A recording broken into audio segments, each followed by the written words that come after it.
The Phillies enter the All-Star break 7 games above 500 at 48-41. They are 12 games out of the division lead and a half game out of the last wildcard spot. They have picked it up in the last month, but they still have to make some moves with the upcoming MLB trade deadline, and that's exactly what I will be going over in this video. Subscribe if you haven't yet, and let's get right into the video. The first target I want to discuss today is Cody Bellinger. Before I begin with Bellinger, make sure to check out parts 1 and 2 on the channel if you haven't seen those. Cody Bellinger can play all 3 outfield positions as well as first base. He does all this with a well above average glove.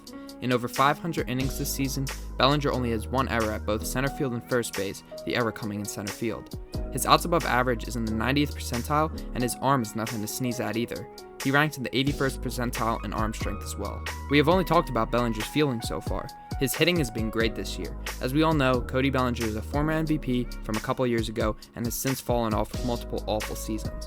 In his first year with the Cubs, Bellinger looks to be back to some sort of his former self with a .298 average, .355 on base percentage, and an OPS of .846. He has knocked 9 home runs along with stealing 11 bags as well. Cody Bellinger would be a perfect fit for the Phillies after the trade deadline. They need another outfielder to get Kyle Schwarber out of left field, so Bellinger fits that category.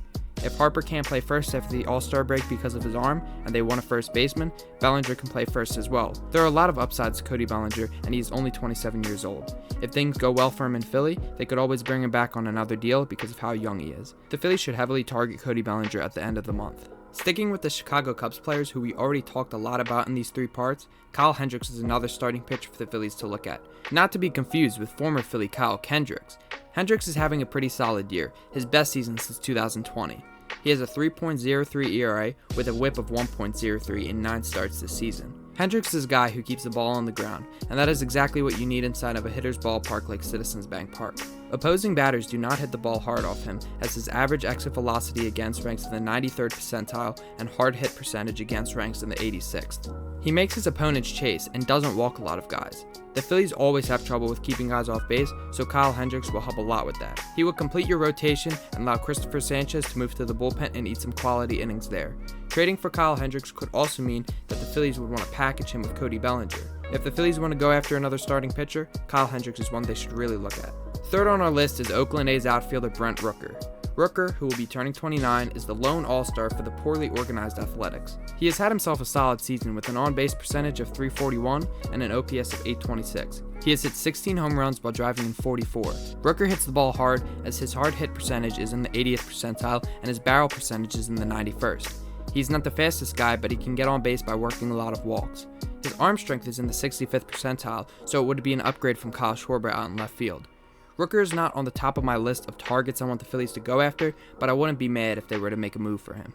Now this last move is one that I doubt will happen, but is one that the Phillies have been connected to for a while. Josh Hader is back to his former self, pitching to a 1.08 ERA with 21 saves in the first half. If the Phillies want to have a lights-out bullpen for the playoffs, adding Hader would be a huge plus. If the Phillies were to trade for Hader, I would be opposed to moving Craig Kimbrell out of the closer role because he has pitched so well in only that role this season.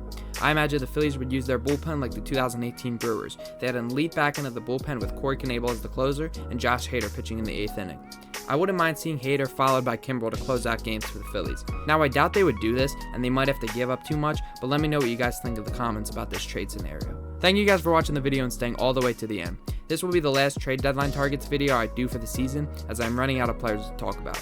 If you stayed this far and enjoyed the video, drop a like so I know you want to see more of this type of content. Subscribe if you haven't yet so you can stay up to date with all things Philly sports. If you just subscribed, leave a comment saying you did, and I will reply back thank you for the support.